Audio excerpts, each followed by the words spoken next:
Coming up tonight, good news on immigration, no comment on the IRS scandal, and the latest on the politics of Oklahoma. That's right, folks, the politics of Oklahoma. I'm Michael Shore, and this is The War Room.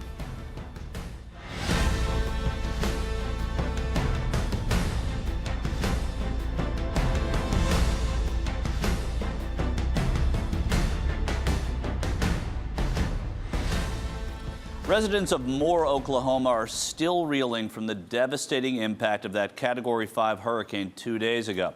Authorities now say they have recovered all the bodies beneath the rubble. The death toll still stands now at 24.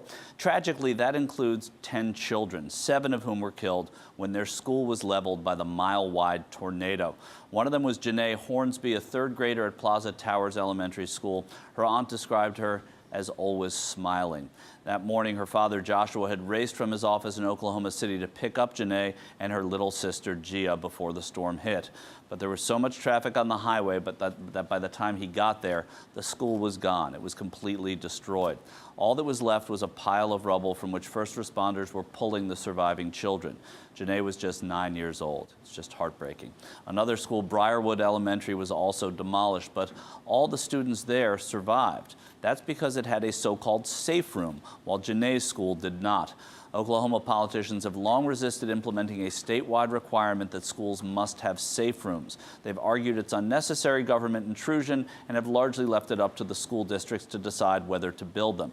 But funding varies widely by district, so installation of those rooms has been uneven across the state. That doesn't look likely to change even after the devastating storm. Today, Governor Mary Fallin responded to a question about requiring schools to have safe rooms. We aren't going to require people to do anything, but if someone chooses to do that, we certainly encourage it. We also would like to give people the opportunity that if they'd like to donate to a fund that would help with safe rooms to match some of the federal funds that we're going to be getting during this disaster cleanup, that we could also utilize that and do that. Now, how can it not be a requirement? If they're giving money, if FEMA's giving money to rebuild this whole city, I think they should rebuild it with safe rooms. It seems ludicrous. This is not about government intrusion. This is about building something to save people. This happened before. This is not the first time a tornado has hit Moore. It's not the first time many people have been killed.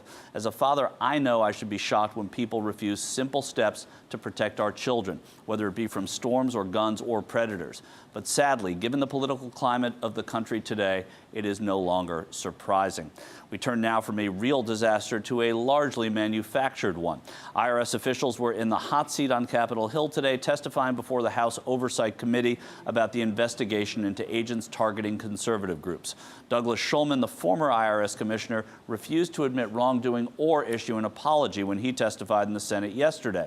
But today, he got a little closer during a grilling from Democratic Representative Jackie Speer, who was recently on this show. She asked him about a list singling out certain groups for additional scrutiny, mostly Tea Party organizations. Do I take responsibility for the list? Yes. Being done? I don't take personal responsibility for there being a list with criteria put on it, but I do accept the fact that this did happen on my watch. So you don't take responsibility, but you recognize the fact that it happened under your watch? Look, I recognize that this happened on my watch, and I'm very sorry that this happened while I was at the Internal Revenue Service. A reluctant apology, but an apology nonetheless, and it's more than his colleague IRS official Lois Lerner offered. She actually took the fifth and refused to answer questions. We'll talk more about that later in the show with Yahoo political reporter Chris Moody. But for now, let's not forget that behind the flashy Washington scandal is a real issue threatening our democracy: the rise of dark money in politics. The founder of the Tea Party Patriots, Jenny Beth Martin, has been the most outspoken critic of the IRS throughout the investigation. But there's evidence that her group engaged in what we will call, shall we say, creative accounting. In the 2010 elections, it announced that it had received a $1 million anonymous donation, but never disclosed where it came from or what the group did with the money. Then, during that campaign, another anonymous donor, who Mother Jones later identified as conservative Montana millionaire Raymond Thompson, quote-unquote, lent the group his private jet. Martin and the other leaders took at least 9 flights in 3 days. If they'd pay for that themselves, it would have cost at least $150,000. And remember, this group was claiming to be a nonprofit, nonpartisan organization to get tax-exempt status. In fact, even some of its own members complained about the lack of transparency. Rhode Island Tea Party activist Marina Peterson told Mother Jones, quote, "How do we know we want to take that money if we don't know who the person is? What if it was George Soros?" George Soros donating to a Tea Party group? Now that, folks, would be a scandal. And now there is some non-scandal related news out of Washington today, and it's actually pretty good news. The Senate Judiciary Committee voted 13-5 to move the immigration bill to floor debate. Republican Senators Lindsey Graham, Orrin Hatch, and Jeff Flake joined the Democrats who voted unanimously to pass it. The bill as it stands now is strong, and it actually got stronger during its time in committee, with the panel approving some very good amendments. Several will protect children. Others will help young adults, the so-called dreamers under the bill. Their path to citizenship would be sped up if they served in the military. And they'd also get more access to financial aid for college. Finally, the bill would require that all immigration detainees be treated humanely. That one should go without saying. So far, so good. But next, it needs to survive in the House, where, as we know, most reasonable legislation now goes to die. Joining me now, Jason Johnson, professor of political science at Hiram University and the chief political correspondent for Politic365.com. He comes to us from Atlanta, Georgia. Jason, thanks again so much for being here. I want to ask you, how big a victory is this immigration bill for the Obama administration? Well, it is a wonderful victory for the Obama administration. Another example of the Democrats in the Senate willingness to sell out constituents in order to pass policy. The main reason that this passed is because there was an agreement to withdraw an amendment from this immigration bill that would have protected same-sex partners from speeding up the immigration process of their partners. So, you know, it's a victory, but again, it comes at a cost, which seems to be the case in Washington these days. Yeah, you know, Jason, House members are starting to grumble about this. House Judiciary Committee Chairman Bob Goodlatte of Virginia said the bill is unlikely to secure the border. What does it mean if it doesn't make it through the House? What would that mean in the big picture? In the big picture, it'll just be another stick that Democrats can hit the Republicans with come 2014. But in all honesty, it's not surprising. I mean, the instructionism that we've seen on the part of the Republican Party in the House has been consistent. It does not seem to have any correlation to what the public actually wants. So it wouldn't surprise me if a strong, necessary immigration bill died in Congress because the Republicans in the House just won't move. Yeah, or they just won't look at their so-called autopsy of why they lost in 2012. I mean, everything that they're standing in the way of is the message that America sent to them in last November. It hasn't even been a year, and this is where they are. So if they turn this away, I mean, you know, great is what I'm saying. I mean, terrible for immigrants, but, you know, further in the politics of it, a demise for them. But I want to turn from the president's agenda, Jason, to his personal message. He gave the commencement speech at Morehouse College this weekend, and he was criticized for his speaking to the students in a way he might not have spoken to them, let's say, at Dartmouth or at Stanford. So let's take a listen to this. We know that too many young men in our community continue to make bad choices. And I have to say, growing up, I made quite a few myself. Sometimes I wrote off my own failings as just another example of the world trying to keep a black man down. I had a tendency sometimes to make excuses for me not doing the right thing. But one of the things that all of you have learned over the last 4 years is there's no longer any room for excuses. Whatever you've gone through, it pales in comparison to the hardships previous generations endured, and they overcame them. And if they overcame them, you can overcome them too. Jason, is it appropriate for the president to speak to African American students that way, but not to a mixed group at another college? I mean, I think it's appropriate. I think it's fine for him to tailor his message, and I would have expected a very similar message from Clarence Thomas or Ward Connerly. Look, the problem here is that Barack Obama is the last person on the planet who should be giving that kind of bootstrap lecture. His very presidency has been an example of the fact that no matter how hard you work, there are sometimes still institutions like Congress that will work against you. So I think a better message to those young men, or an even more personal message, would have been you have to band together to change the institutions that affect the pathway of African Americans. The sort of cultural poverty rhetoric, I mean, it's cute, but I was disappointed that he spent that kind of time on that issue.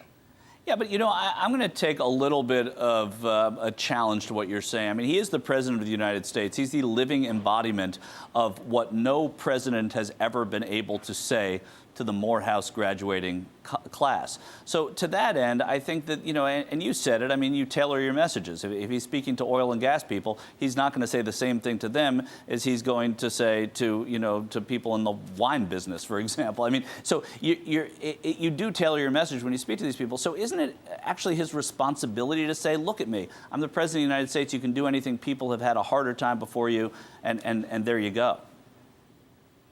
And I think that message in and of itself is not inherently problematic. But I think, again, it speaks to a larger narrative about why African Americans and why Latino Americans have not been successful in this country. And it's never been about effort. Look, you had whole books and conferences about how slaves were lazy, and these are people who worked till they died. So this notion that lack of black success comes from an effort issue is problematic. And I also think this, given what Barack Obama's administration hasn't done for higher education, for HBCUs, and him and Arnie Duncan cutting back on PLUS loans and them allowing the Ralph Bunche Fellowship for PhDs like myself to disappear, I think he's the last person who should be lecturing about effort when his very institutions haven't been supporting some of those students. Now, there you have it. I mean, that's what you have to, that's, I think, the crux of your argument here is what his agenda, has done or set up for the African American community as a whole. And that's where you get into a conversation that says, wait, these people are looking at somebody who hasn't done as much as we had hoped he would have. What needs to change to see that, actually go into another gear? Well, one of the first things that he's got to do is gain some confidence. I mean, Barack Obama has no problem talking about loving your same-sex partners, which wasn't even in his original speech. And he says that at Morehouse, a school that had a homophobic reputation just about 2 years ago, but he won't explicitly say, these are the things that I'm going to do for black people. One of the key things is this +1 loan situation, which has been a debacle. Over 6,000 African-American students have had to leave HBCUs since last fall because he and Arnie Duncan changed the criteria upon which people can get +1 loans. That's something that could be changed with a flick of a pen. And for him to speak to that crowd about personal responsibility and say nothing about the fact that his policies may have accounted for some people not even being there at graduation, that's an embarrassment and something that I expected better from the President of the United States. Yeah, and from Arnie Duncan. I actually thought he was going to be a much more transformative figure when he started out than he has ended up being so far. Hasn't ended up, so there is still time. There is the rest of the term. They also say you can always tell a Morehouse man, but you just can't tell him much. So I think that the Morehouse audience there probably had similar views as you did, a lot of them anyway. Jason Johnson, thank you so much. Professor of Political Science at Hiram University and the Chief Political Correspondent for Politic365.com. One more piece of headline news. The City of Angels has a new mayor. Los Angeles City Council member Eric Garcetti beat out City Controller Wendy Gruhl for the top spot. She would have been the city's first female mayor, but the final results show Garcetti winning by a large margin, 54-46. A big part of his victory was just getting supporters to the polls. Voter turnout was just 19%. Garcetti replaces current mayor Antonio Villaraigosa, who is prohibited from running again because of term limits. But those are big shoes to fill, and now the real work begins for Garcetti. On July 1st, we will assume the responsibility of creating jobs, of balancing our city's budget, of keeping our city's streets safe, and improving the quality of life for all Angelinos. And I'm one of them. Coming up, the saying there are no second acts in American life is going to become obsolete if this keeps up. Anthony Weiner is back, which means I guess we're done with Anthony Weiner's front. Plus, something we're going to keep our eyes glued to, the student loan crisis and what's being done to fix it. And then, thank God for atheists. A couple of high-profile moments restores our belief in the non-believers. It's the War Room on a Wednesday, and we will be right back.